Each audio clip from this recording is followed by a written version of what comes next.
welcome to another edition of Flea Market Fantasy, the world's second greatest Bronze Age era comic book podcast. Joining me as always is new Michael, Kevin, Jank.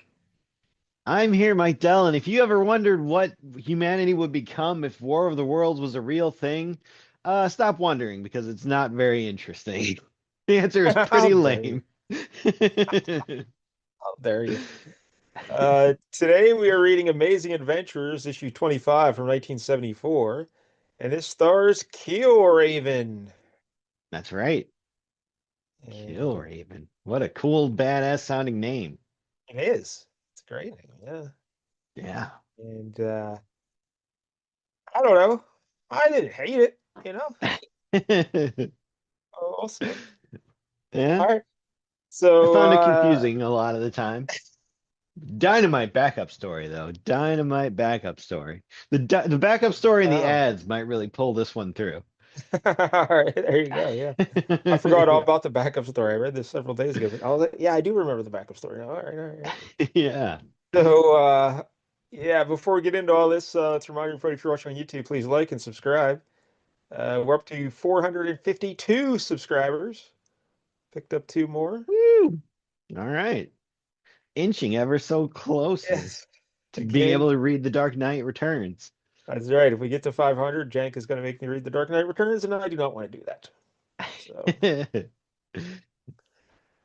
we'll see how that goes. I also have a book out there called Monkey Flip about a chimp detective. All right, so Amazing Adventures. This is actually volume two of Amazing Adventures. Oh, There was a previous Amazing Adventures. I think there was actually two previous Amazing Adventures, but even somehow this is volume two, even though there was two. I don't know. It's a long huh. story. Okay. Um, Interesting. yeah, like one was back before they were Marvel technically, and so I don't know if that counts. And then so Oh, it's like the same one of time them, as Amazing Fantasy, but one was a fantasy book and one was just an adventure book. something like that. Yeah. We're just gonna put amazing on everything. So, but this is the Amazing Adventures. This series here started out in I guess 73. I don't know when it was. But it started out with the Inhumans. They were doing reprints of the Inhumans and Oh, those are Black definitely Widow. not amazing adventures. It was the Inhumans and Black Widow for like the first 11 issues or something. And Black Widow went away. And then it was like just the Inhumans for a little bit. And then Beast took over. This was the series where Beast Oh, became yeah. Furry Beast. You know, That's right. Gray furry beast, if I recall. that's right. So that Beast had a little bit of a run there. And then we got Killraven. So Killraven's first, or his real name is Jonathan Raven. That's his real name. Yeah. He's so Raven. This is his first appearance was Amazing Adventures issue 18 from 1973. So created by Roy Thomas, Neil Adams, and Jerry Conway. It's quite the combination of people creating this Yeah. character. Huh? Such a pedigree for so little payoff. Yeah, so Neil Adams only oh, apparently Neil Adams' original idea for the character was he was going to make it like the son of a Doc Savage type guy. So how about that? Another Doc Oh, you Savage love the connection. Doc Savage. I Yep, do we're love getting the ever Doc closer to Savage. do another Doc Savage on this I, show. I was listening to some Doc Savage right before when I took my pre-show nap tonight. I was listening to some Doc Savage. Oh, did you have sweet Yeah, it's dreams good of Doc talk. Savage in his barrel Yes, sweet, chest? sweet dreams. That's right. And of course, Roy Thomas. Everyone knows Roy, Stanley's right-hand man, Roy the Boy Thomas. Yeah. And He's written like 90% of the books we do on this show. yes, and Jerry Conway, the old Spider-Man writer there. But so when they came together to create this character, they eventually, like, it went through different variations. They finally settled on this. What if it's a War of the Worlds situation? You know, H.G. Hmm. Wells, War of the Worlds. And but the premise here is that the aliens, they failed that first invasion. So they Oh. said, you know what? In the year 2001, they tried again, and this time they loaded up on like a lot of vitamin C and zinc and stuff. So they weren't, done on by like common cold. and Nice. they rallied and they managed to enslave all of humanity. So Wow, that's quite the comeback. yeah, it really is a story about perseverance. So Yeah. good job, Martians. They They came in, puked and rallied. I like it. so they conquered the world, and so yeah, that's the premise here. And Neil Adams only drew like the first 11 pages of issue one, and then Howard Chaykin came on and finished it. A Oh. Young Howard Chaykin. So Yeah, that's slightly better, but not what are you much. talking about? Howard Chaykin's great. Uh, Never been a fan of his art. He's an all right writer. well, back then his art looked nothing like Howard Chaykin's art. So Okay, yeah, that's fair. It very much could be a Frank Miller situation where it's like, yeah, yes. this went downhill quick. How dare you? I'm a big fan. All right, so then issue two came around, and I think Jerry Conway actually wrote that entire issue, and it was drawn by Chaykin. Then issue three came around, and this would be issue 20 of Amazing Adventures, and Marv Wolfman came in and did the writing, and I think Chaykin was still on the art. And then with issue 21, Don McGregor came in and took over the writing duties. Don And McGregor. he finished things out until issue 39 when the entire Amazing Adventures series ended. You don't remember Don McGregor? It sounds vaguely familiar. Have we talked about him Yeah, before? if I it was before you were on the show, I Okay. think. But in I've been doing the show now almost like 7 years or something crazy like that. Yeah, that's And a long time. and You better of get all the Social stuff we read, Security out of this. Don McGregor was one of the best books I ever, in terms of writing, was one of the best written books I've ever read on here. And it was Jungle Action, the Black Panther saga there back in the Jungle Action. Oh yeah, Yeah, he you did love that that whole weird run. looking guy. He did that whole run of Black Panther.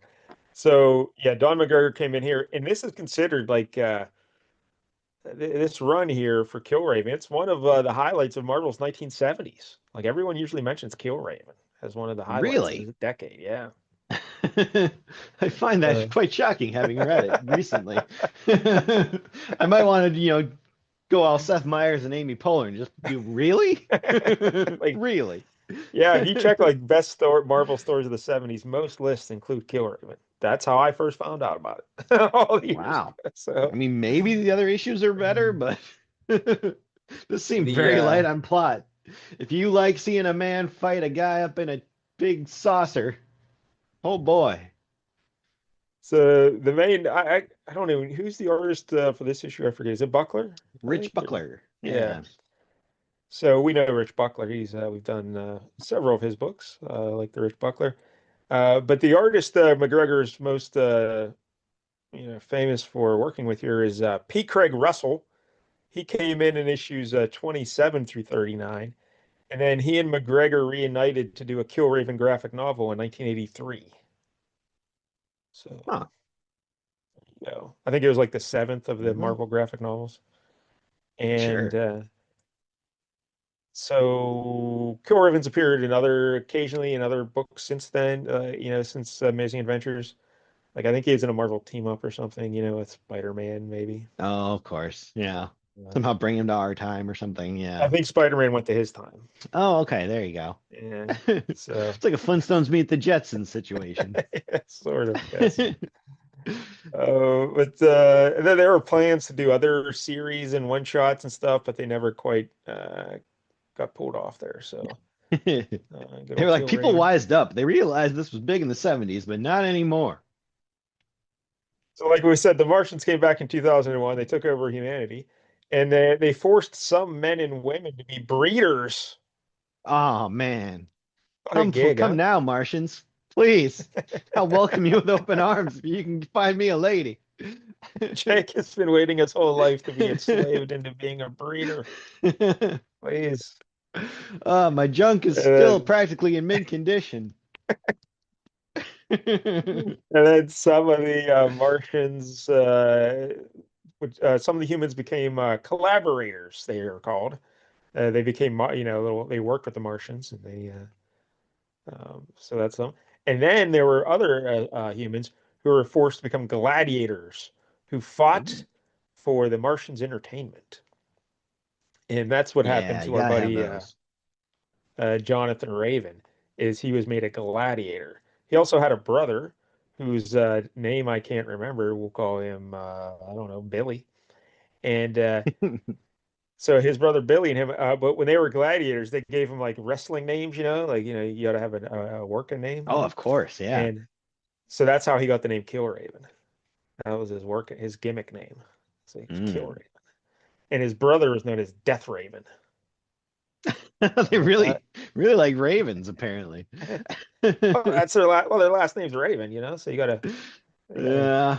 I hope they had like a catchphrase, like they silence somebody, they kill him, and they're like, "Quote the Raven, nevermore." That would be good. So he escaped his captors and then joined a band of revolutionaries called the Freemen, and they tried to, oppose the Martians every step of the way, and that's basically the premise of the series. Although he gets separated from his brother, and then so much Ooh. of the run here is him trying to find his brother. And spoiler alert, when he does find his brother, he finds out that now his brother's a filthy collaborator with the Martians. Oh, could have seen that coming. Yep. So, Did they let the brother be a breeder? Because I'd like to read that well, book. an interesting thing about the breeding, you might be asking yourself, well, why are they breeding humans, Yeah, more Because entertainment. the Martians eat human babies as a delicacy. So it's not unlike what was going on Epstein Island. Little St. Yeah, James, buddy James. a little He bit. was also breeding women for babies, and they were doing different things with those babies as well. So Now, yeah, where was humanity's greatest weapon during this time? Because we all know that Santa Claus could conquer the Martians. oh, that's another obscure movie reference from Jack here. Santa Claus conquers the Martians. Is that what it was? Santa Claus conquers the Martians, or Yep, pretty sure that's what it was called. Hooray for Santa Claus is the name of the theme song. And it's going to soon win an award on the radio show we do. Oh Hooray boy. for Santa Oh boy. There's going to be controversy. So that's the premise here for Killraven. And that's about it. So the group of pals is with these free men. We'll get introduced to them here in the book. But Do so we have to? They were all any pretty terrible. any any questions about the Killraven that you have? Do we have a year as to what year this is set? This is currently taking It's a place? good question. It's a good question because like Killraven, he grew up in like enslavement. Like he didn't even. I don't even think Sure. he was around like when the Martians invaded in 2001. Like, so Oh, he's he never grew gotten up. to watch TV. What a terrible life. I wouldn't Yeah. even want to go on So living. like he grew up in enslavement, and he just knew he was a gladiator and whatever. And like there's a human who was his captor. They called them like who oversaw his day to day. And like in issue 18, his first appearance, he like kills that guy to get away to like escape. And that guy Okay. like he throws like this metal like harpoon into him and like kills him. And the guy before he dies, he's like, hey, Killraven, thank you, buddy. I appreciate that. Yeah, because I don't want to live Oh, like this anymore. Like I don't want nice. to live with these Martians anymore. But he says, hey, before I Yeah. die, get a little closer. I'll tell you a story. And he tells him while he's dying, he tells him the whole story about how the Martians invaded the Earth and they enslaved humanity and everything. And so, yeah, so that Wow. sparks Killraven's run to freedom, you know? So one day I will throw a harpoon through Jank's chest and I will be free of Flea Market Fantasy. And he was like, so Now I'll tell you a tale yes, of have a Epstein Island. fateful trip. Yeah. All right. Well, I guess since you have no further questions about Killraven, Well, you just described the cover for us. I think this is a Rich Buckler cover, I believe, right? Sure. Yeah, it's quite the busy cover, so strap in, I like everyone. it. It's gonna take It's a a good while. cover, though. It's a good cover. So we got the little banner across the top that they like to do. It says Amazing Adventures, Marvel Comics Group. A kind of free form corner box here where you got a shot of Killraven running. He's got a gun looking thing in one hand, although he seems to be holding it oddly. Um, and like a sword in the other hand. And Yeah, there's like a describe what he looks like for the people. Yeah. so he's got long orangish hair, I guess you would call it, and like a Yeah, red they do say headband. he's got like red hair. They reference. Yeah. Okay. So he's like Ron Howard, just jacked. Jack Jack shirtless Ron Howard. Yep. His brother probably looks like Clint Howard, Death Raven. So he's got like a he's not really wearing a shirt. He's just kind of wearing like the top of a cape almost going across the top there. Um, like he's wearing like a tablecloth almost that covers like his shoulder. And he's got like a bandolier that has some stars on it. And then he's got like a one of those high up, like not a bracelet because it's on your upper arm, like an armband on the one arm. And then got like this very kind of elaborate bracer on the other arm that's all gold, it looks like, and kind of goes down the full length of his arm there. He's got like a yellow utility belt, wearing the underpants on the outside. Those are kind of a dark blue, and he's wearing like blue leggings and some big blue go-go boots. Yes, the big blue go-go boots. His outfit does change, I think, over the series. Like he does wear some other stuff, but that's what His he's style got going changes on with the here. times, even though it's like way in the future. Yes. Yeah, so he's running there. He's got the world behind him, the earth behind him. And then you got it says amazing adventures featuring War of the Worlds. And then it says, here's where we got some text that is interrupted by the picture below. It says, based on concepts, the novel by H.G. Wells. Yeah, yeah, so it started out as War of the Worlds, and then eventually they do just call it Killraven. Oh, Like okay. Killraven gets top billing. Because But everyone knows what that means. yeah, so they had to ease their way into the Killraven. But But they also have like a little shot of like a moon or something, and a couple of those big tripody spaceships blowing stuff up, like right in the title, essentially, like right off to the side there. yeah, it is weird. Kind of Yeah. like an antithesis to Killraven's little corner box. Um, Yeah, like if anyone's never seen like isn't that pretty much standard like the ships in the War of the Worlds like they're kind of like UFOs on big three long skinny legs yeah, like if and Stiltman built himself a little hover car, I UFO. guess. Yeah. That's what we're dealing with here as well. Yeah, so then we have a couple of those. We got one, they're big and red. We got one in the background. It's kind of reaching out, trying to wrap a tentacle around Killraven.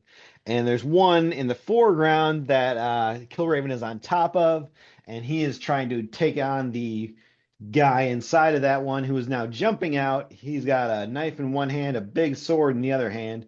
He's taking a swing at Killraven. Killraven is kind of trying to dodge that and the tentacle thing all at once, and he's got his sword pulled back. He's trying to fight this guy. And it says the grudge match of the century. Death stalks the Indianapolis 500. That's right. That's quite the title. Buddy Tough, you would love this. Yeah. Yeah, you sure would. Then And we got another little circle there that says featuring the fiendish fury of the man called Skar. yeah, so this Scar guy, he's like all like shades of yellow, and he's got like just a big hole in the center of his forehead where his eye should be, I guess. And Yeah, but they kept saying he had one eye, but it uh, appears he has no eye. yeah, but he can see and stuff. He's not really a Martian. Apparently, he's like a cyborg, this guy. Oh, okay. And yeah, he's swinging at him with a sword and he's got a knife and he looks like a badass. It's a great cover, like the just the composition of it, the angle of the horizon, and it's a lot of action, the movement of Skar jumping at him out and fight. I like it. I like it a lot. But the Scar's right leg is a train wreck if you ever really stop and look at it. Like the back Yeah. leg. Oh my God, that is a holy hell. Like like the rest of the cover is so eye-catching that you don't even notice it. But if you really look at it, so Yeah, what that's is a going Mr. on with that leg? Fantastic legs right there. Yeah, it's Jesus. pretty good cover. So there it is, Killraven and Skar. Now we open it up. Stan Lee presents War of the Worlds by writer Don McGregor, Rich Buckler, Klaus Janson on the inks. How about that? Hmm. And Earl Thomas, the editor.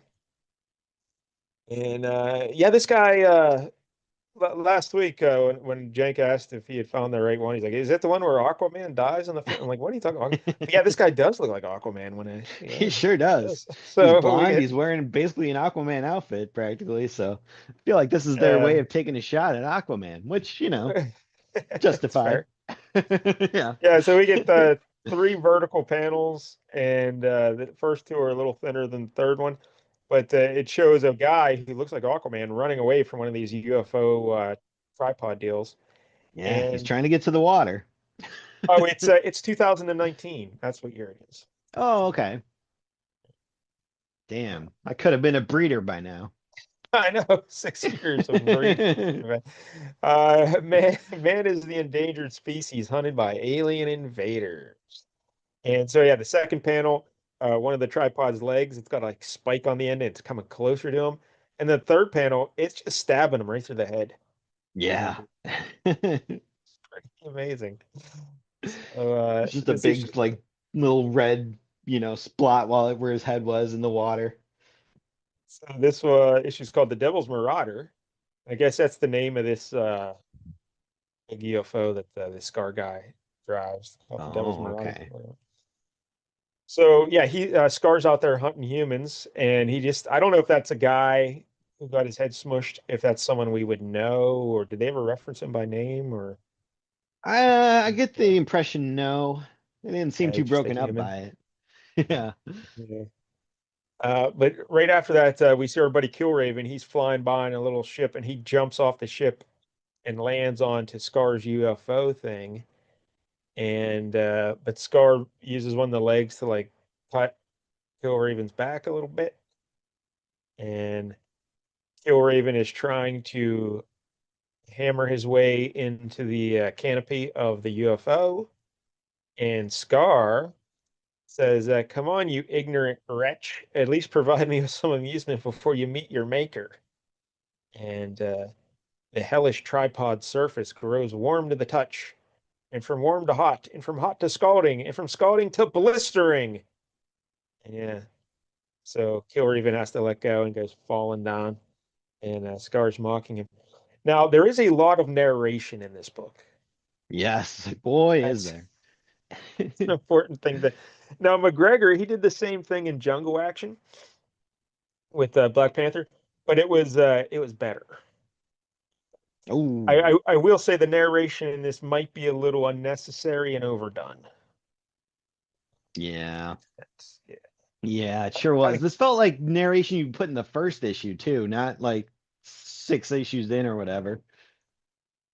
It might get in the way a bit, the narration here. But like Killraven's wound pulses warmly, spreading down his back, carrying in its flow waves of pain.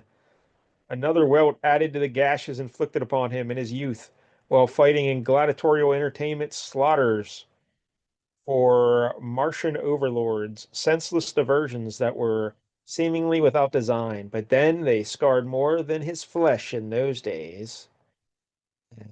So yeah, there's a lot of that going on in every panel, kind of. Yeah. So get used to it. Get used to it. Oh yeah.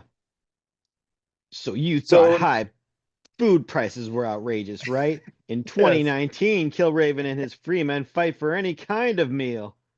Oh boy. But that same he does that same gimmick like over and over. Like you thought blah blah blah was high. Well, in 2019, like he does it like 3 or 4 times, right? If I remember Yeah. correctly. Yeah. You thought it was bad when they gave Sinbad a talk show. Well, it was.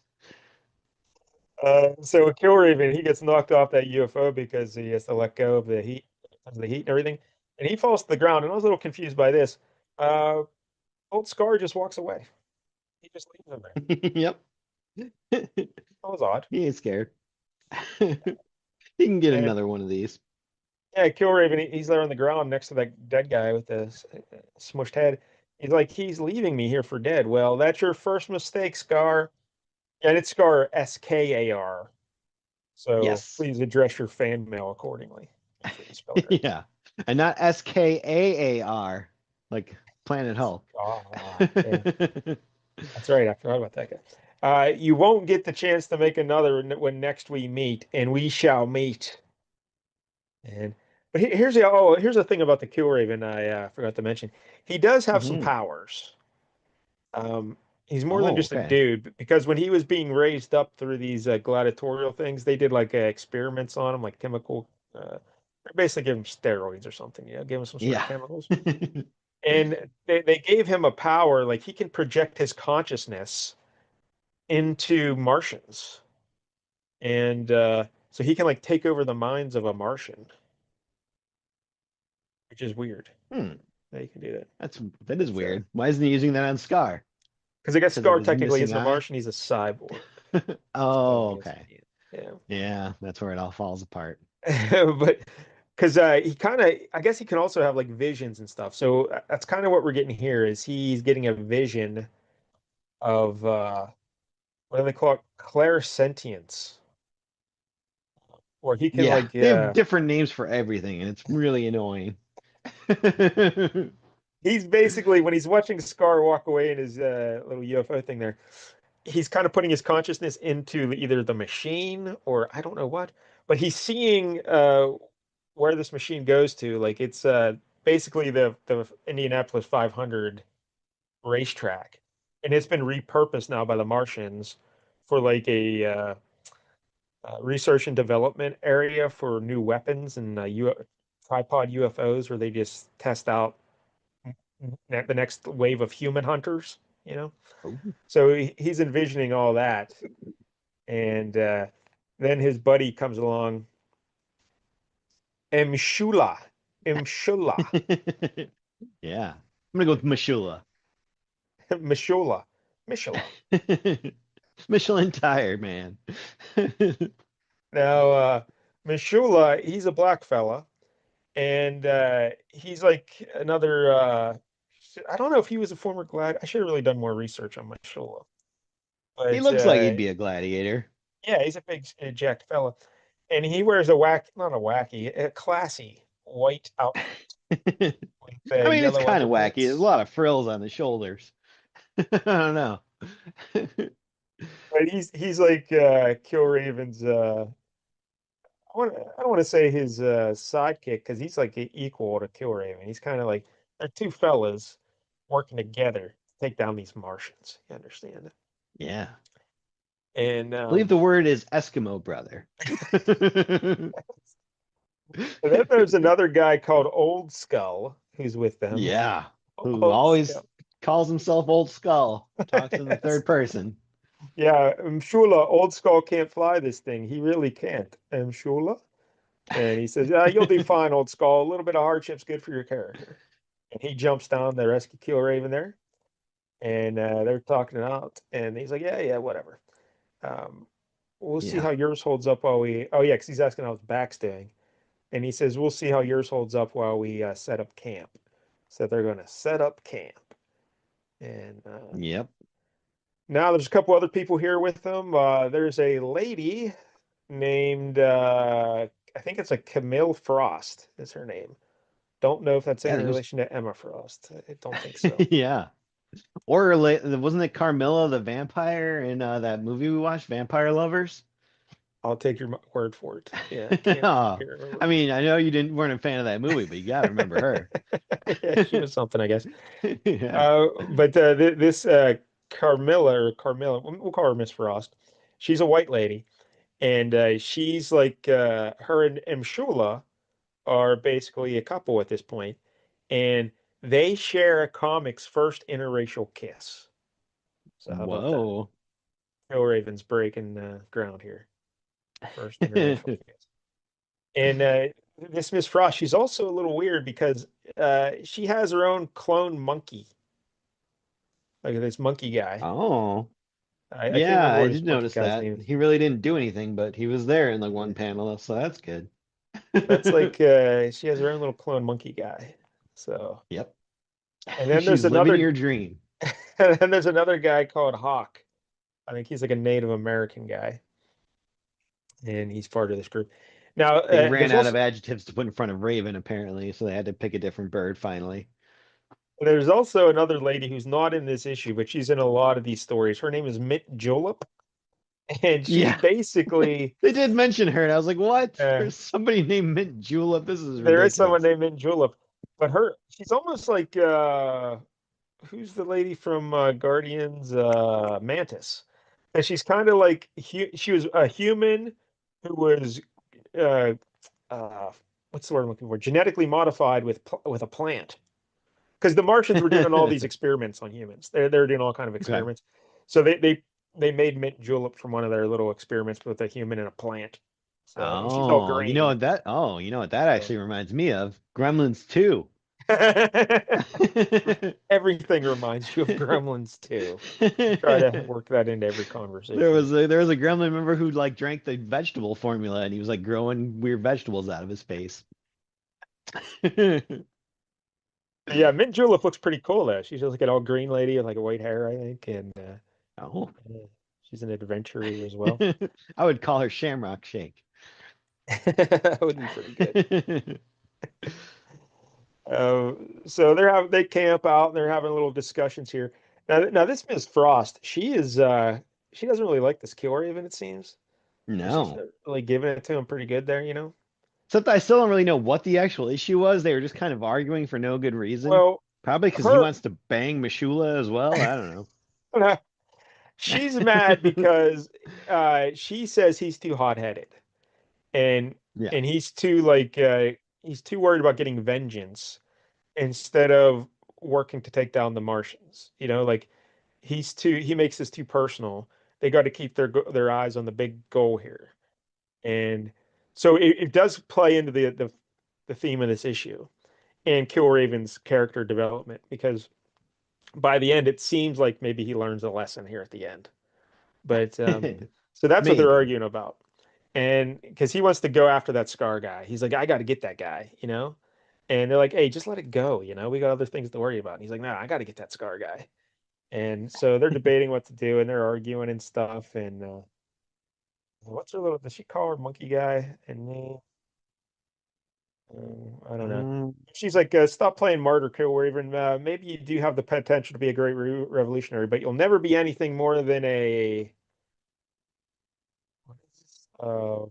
oh yeah, this was like something's cut off there. A minor A, nuisance to mi the a Martians. minor Yeah. nuisance. Yes, It cuts off in the There- middle of minor, and yeah, it's there's a very white tough. space there. And it's like, I was wait a like, is minute, it this looks like some a question futuristic mark. word?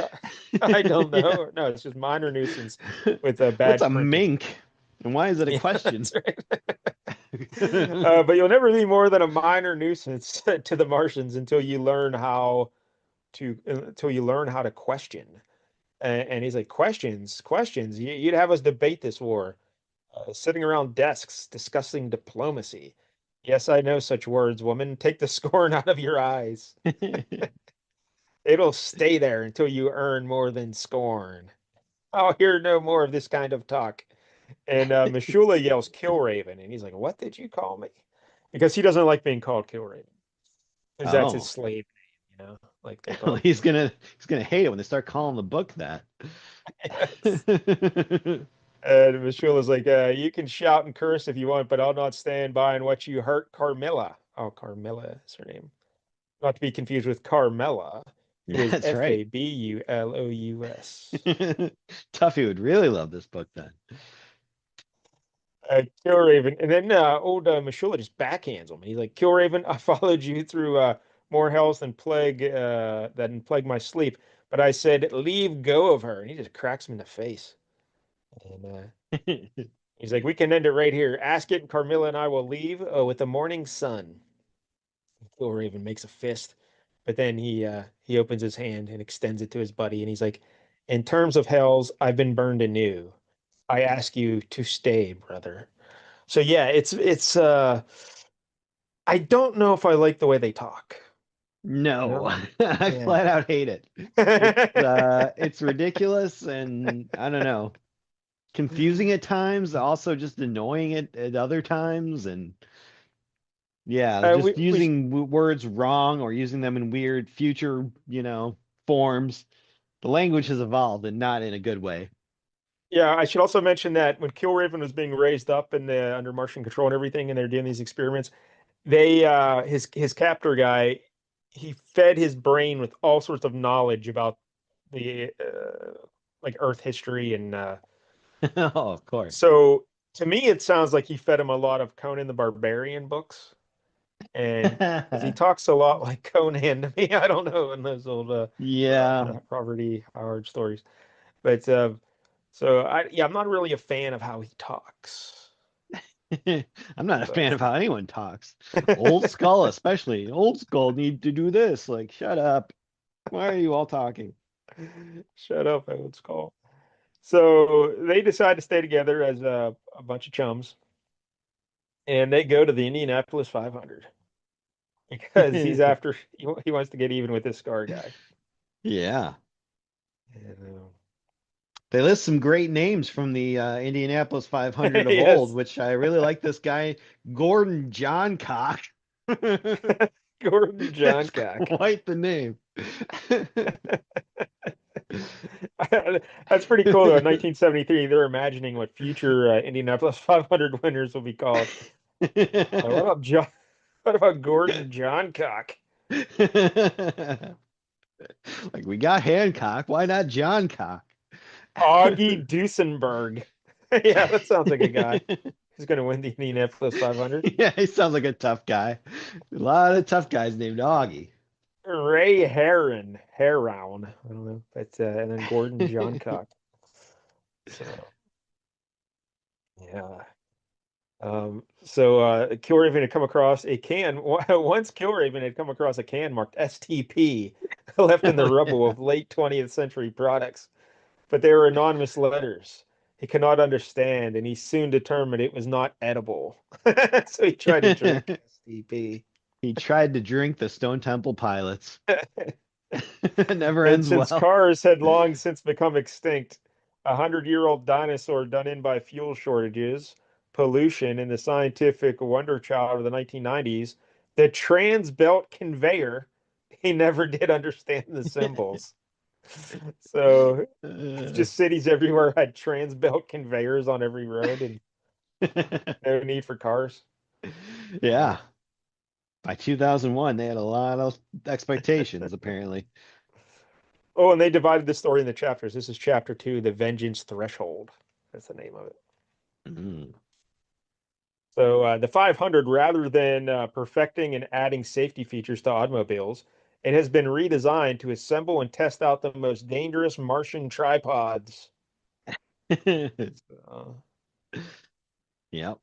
and so Killraven, he's trying to get them to be all sneaky because he knows this is where Skar is. So they want to sneak in. And Killraven says he's just going to go in on his own because he thinks that's their best odds of him just going in alone. Then I would have to ask them, why is everyone else there? Why don't you just Yeah, leave them home too? exactly. This You is what guys watch me. Carmilla, Tell everyone how cool yeah, I looked. this is what Carmilla was talking about, this kind of stuff.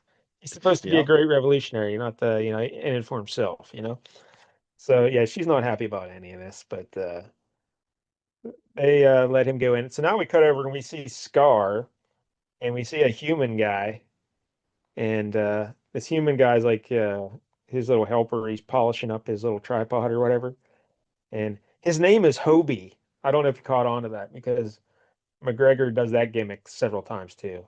His name is Hobie. Yes.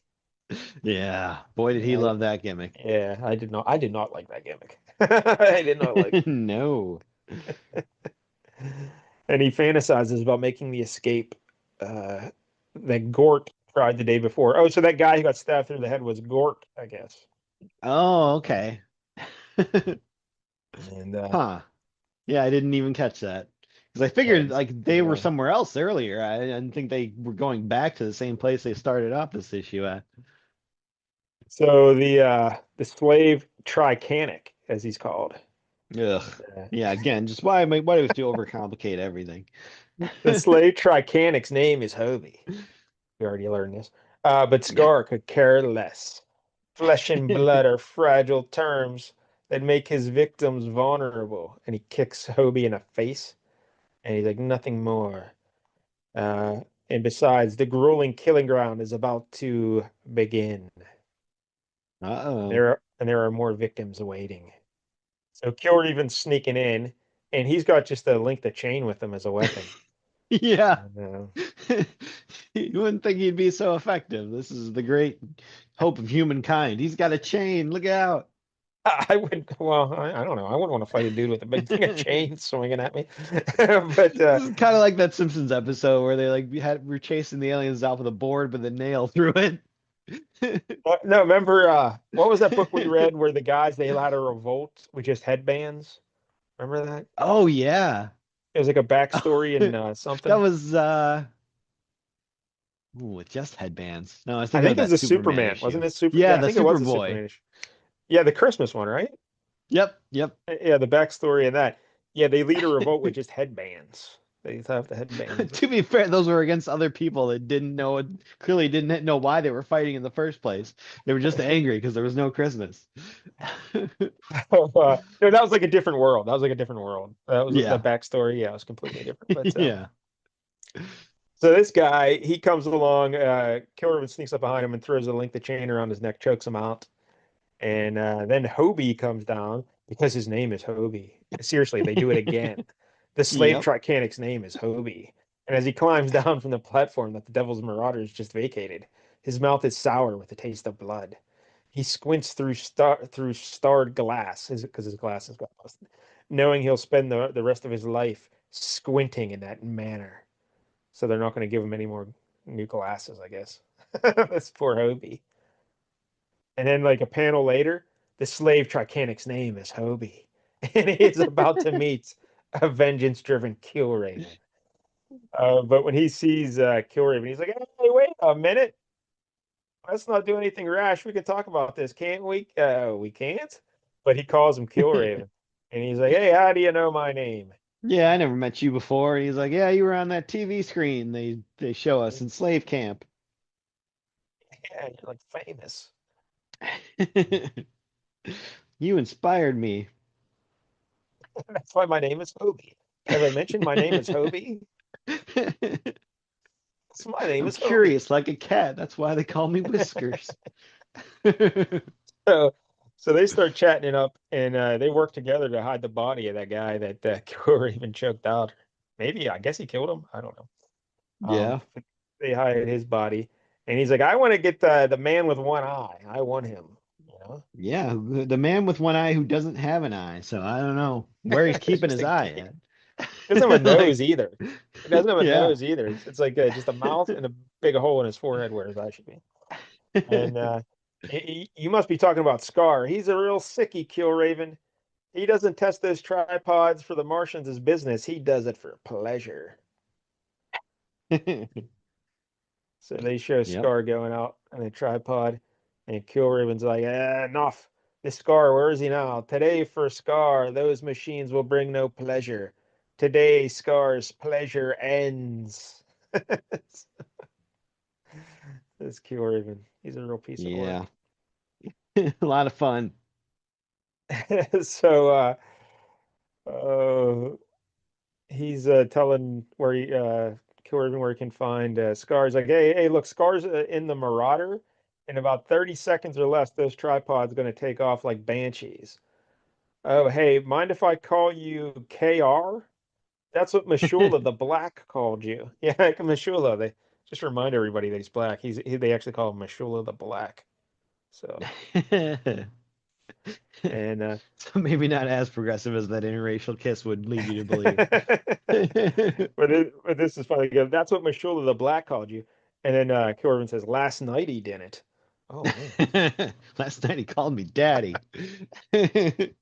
Now listen close. Our next step is to commandeer one of those crafts. So they go and they commandeer one of the crafts. And so Killraven has his own little tripod. And he's like, thanks, Hobie. Your name is Hobie. Thanks for letting me do this. And they shake Yep. hands. And Hobie says, but hey, Lord, man, for all your babbling, you never told me your name. I don't know how, because the narration's told us it like 17 times already. But they says, my name is Hobie, it's Hobie. all I've got. My only past, my name. Hobie. Uh, But Hobie shakes his head. He says, hey, listen, on your way out, stop by if you get the chance. Take a fella out of this joint. yeah, he's And very understanding. He's like, oh, if you don't come back, that's fine. But, if you do, that's cool. Killraven says, I'll tell Skar you sent me. And don't stray, Hobie. I have a feeling my exit will be faster than my entrance, but we'll leave together. So look at that. Boy, we've all been there. Killraven goes out in his own little tripod. And did you see this little insert panel of like these eyes smushed against metal? Like they're peeking out from Yeah. metal? So I guess that's what the Martians actually look like. They're like wedged in these machines with like metal. Like how does he explain this? The spectators, their alien anatomy encased in mechanically tailored structures, sit on the specially Is that devised bandstands. They do not leap to their feet. They shout no excitement. So is that like because they still aren't really good with germs, so they stay inside of these like metal things I don't know. You to think that like would be a iron breeding lungs or ground for something? bacteria, though? Yeah. Yeah, I don't know. so that's weird. But anyway, so the tripods are fighting because they're testing these machines and everything. And Scar doesn't realize, hey, wait a minute. That's Killraven in that tripod.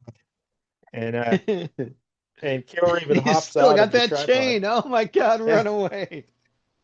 He's still looking at his chain, and he's like, remember me? If not, I promise you won't ever forget again. And he leaps It's me, across. Hobie. I mean, that's the other guy. I'm Killraven. My name's Killraven. He hops across onto Scar's ship there, but he knows that the canopy can get red hot, so that's why he brought the chain. He's swinging the chain and he just smacking it into the canopy. And he's Yeah. like, "Go ahead, Skar, turn this metal to molten lava. I'll still be here battering at the shield. It's cracking, Skar. Do you see that?" And yeah, he smashes through and he jumps in and he starts beating Skar, and they're fighting. And what happens, Jank, when they're fighting? Well, um, Killraven has Scar in like a headlock, and he's like, "Fear, is that what you expect from me? Retribution, is that your goal? You are so pitifully earthy and motivated." And Earthy and Killraven says, you're "Yeah." pretty pitifully earthy and motivated as well, Jank. I've been meaning to have that discussion with you. You know. It's true. I just want to be a breeder. These aren't lofty goals. They're just my goals. My cause is just Scar. No human can deny that. And they just kind of crash the giant thing into a building there, and it topples over. Yeah, but if you notice in the background, things are falling, off Yeah. that building. Uh-oh. George And Stacy better watch out. also, Hobie better watch out. Yep. As but Killraven gets thrown from the ship, and he's like dazed. He doesn't know what happened to Scar either, and he's looking around. He's like, "Oh, I better get out of here." And he starts climbing down. He's like, "Well, Hobie, I said I'd stop by on my way back." And he looks down, and Hobie is crushed under all the rocks. That, Oh no, not Hobie. and he's like, "Hobie!" And Scar and his minions are now after Killraven, so he has to run away. And And Carmilla's, so now we get more narration here. Carmilla's words stalk him more closely than his pursuers.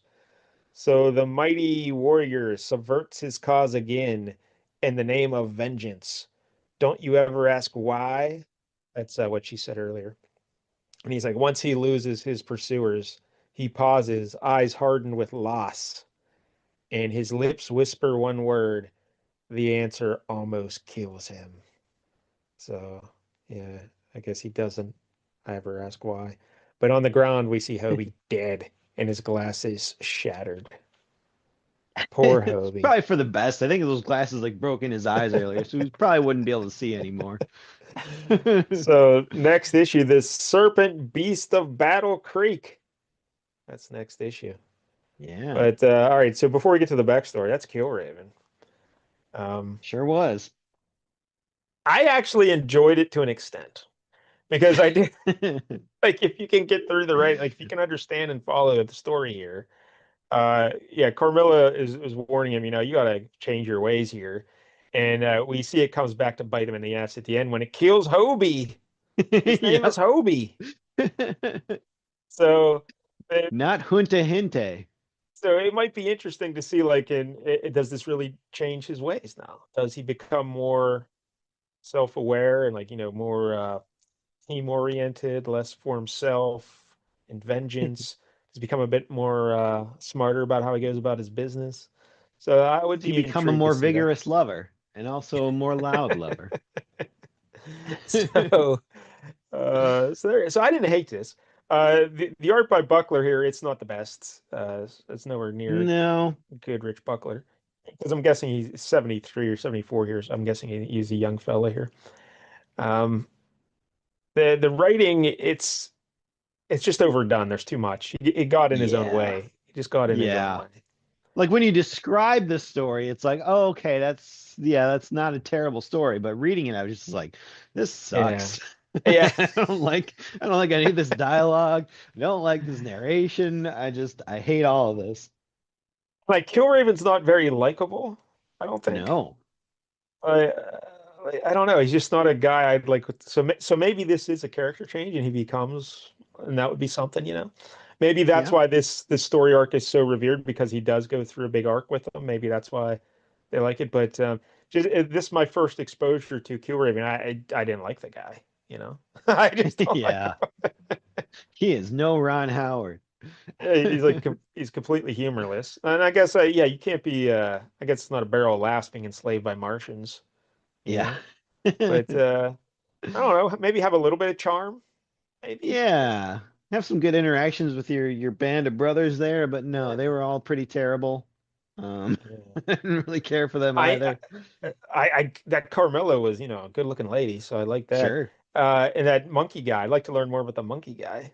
Yeah, more monkey guy, less Yeah. Killraven. The monkey guy's probably got more personality. That's that's like monkey guy, the star of the show.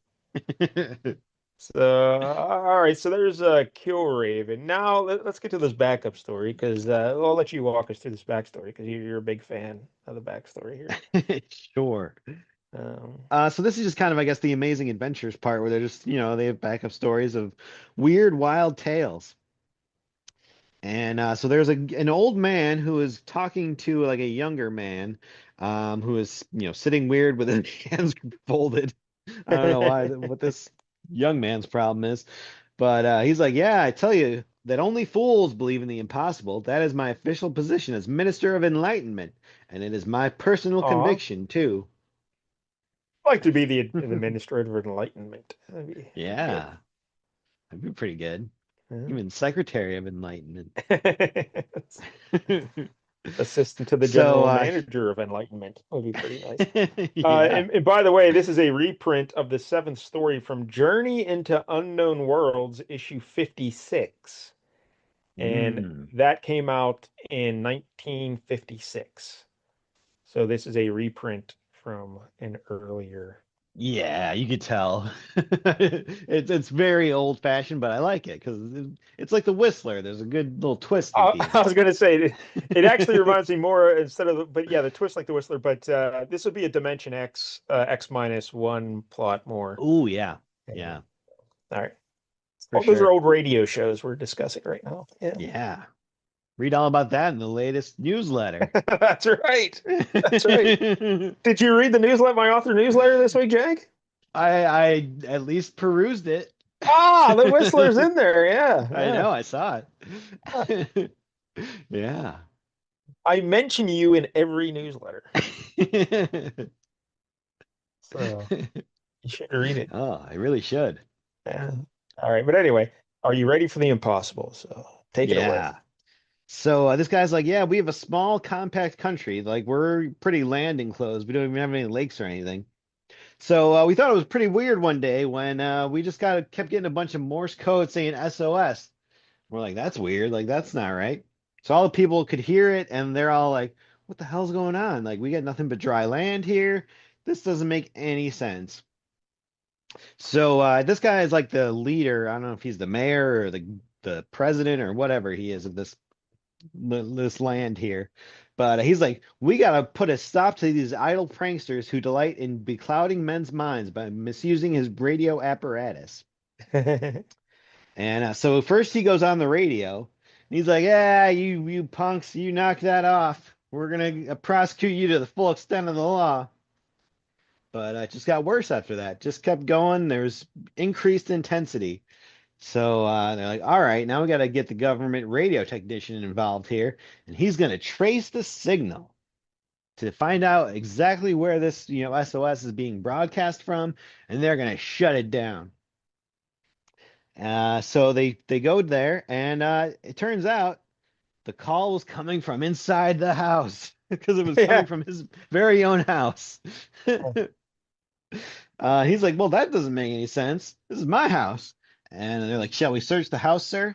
Of course. If the prankster is a member of my own family, his punishment shall be even more severe. Oh Uh-oh. no. Look out, this guy's son. Um, so like, we found nothing on any of the upper levels, sir. Then try the basement. The prankster must be found. So now they go to the basement and they find out where the signals are coming from. Mystery solved. Turns out it's there's a ship in a bottle that is in like a pan of water on the ground. Yeah. The bottle was on the table where the guy had been building it, but it rolled off the table right into this thing full of water. And as soon as they pick the ship and the bottle up and put it back on the table, everything stops. The SOS signals stop, and whoever's inside, they feel safe now. And so we cut back to the current day where the president guy is talking to this young guy, and he's like, the young guy says, "Amazing! Please tell me whom you found when you opened the bottle." And the old man's like, "The bottle was never opened. How could I ever have permitted it to be opened by responsible state officials? What about my duty as Minister of Enlightenment? We officials are always in the public eye. We must set an example for the rest. To open that bottle would have meant that we would be expected to find something, that we ourselves believed in the impossible. For you know as well as I that it is utterly impossible for a form of life capable of transmitting radio signals to exist inside a sealed bottle. But it is panned out by now to show you that these people are actually in a bottle as well. Yes. This whole Just a story has been bottle like taking in a place in a garden. bottle. Yep. Yeah. So that is a pretty cool little story there. The Yeah. writer is uncredited. I don't know who the writer is, but the artist is Bill Everett of Oh, Daredevil fame, right? Daredevil. He's a Yeah. big Daredevil, yeah. Hmm. So yeah, no credit for the writer anywhere that I can find. But It was a good story. I put my name yeah, on it. You shouldn't it be was a good ashamed of little this. story. Yeah, Yeah. I liked it a lot. So all right, do you think we're in a bottle, Jack? Totally. Yep. Maybe a snow globe, like Men Yeah, in Black. maybe. Oh, is that well? Men in Black. The snow globe thing was Saint Elsewhere. Was actually a. Do you remember that Oh Saint Elsewhere, the yeah. TV show? Yeah, it's true. That ended in a snow globe situation as well. All right, so there it is, Amazing Adventures. All right, so we when we rate the issue, we got to include the backstory, right? Got to include the That's true. backstory. That's going to bring it up a little bit for Yeah. sure in my mind. So Could have been dismal without that. So all things considered, I will give this a 7 out of 10. Okay. I would probably give the Killraven stuff like a 3 at best. Uh, but the backup story, I mean, I'd probably give that like an 8. So maybe it averages out to about a 5 cumulative. Yeah, I like the because I like the potential of Killraven. I think there's something there, but the writing was a little much. But it Yeah. gets a couple bonus. So probably went like a 5 or 6, but it gets a couple bonus points for this backstory because I enjoyed the backstory as well. So there Yeah, you the go. Killraven stuff just was not doing it for me. I mean, there is potential there. I could see how a story set in that era where this has gone on could be interesting. Did this deliver on any of that promise? No. But I might check a future because this is issue 25. It goes to 39. So I okay. might check one of the issues in the late 30s to see if the character does evolve and change, and like if it's just the same, or if it's the same Killraven doing the same stuff. Yeah. But so maybe Yeah. I will. I'll report back later on that. But Okay. for now, there it is, Killraven. We learned about Killraven, so That's that's true. something. I'm surprised it took us so long, but yeah, I guess it's Yeah. good we crossed that off the list. Yeah, I had this on a list to read for years, and we finally got to it. So there you go. All right, so Yeah. Jank, what do you got for us next week? All right. Well, I figured I would kind of stick with the theme here. Sometimes I like to have some synergy in our picks. Not always, but sometimes. So I figured we'd stick with the theme of space monkeys.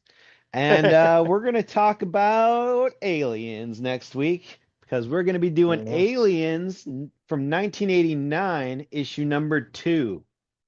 This Aliens, is 1989, issue 2. This is Yeah, like this the is from movie Dark Horse Aliens? Comics. Yep, sure is. They did a series of different like limited series kind of taking place after Aliens, the second Aliens movie. Um and this is kind of the second of those. There was one in 1988, so we're not going to do that one. We're going to do 89 because I like the art in this one. It looked cool. Do you know who the artist is or no? Uh, Denis Bouvet seems French. I, I think you just made that up. I've never heard of the person in my life. All right. Yeah. So we're Denis going back to the Bouvet. Dark Horse comics with we just did Concrete from Dark Horse, so figure we'll dip back into them again. All right, so that's next week here, Aliens. I have never seen an Aliens movie.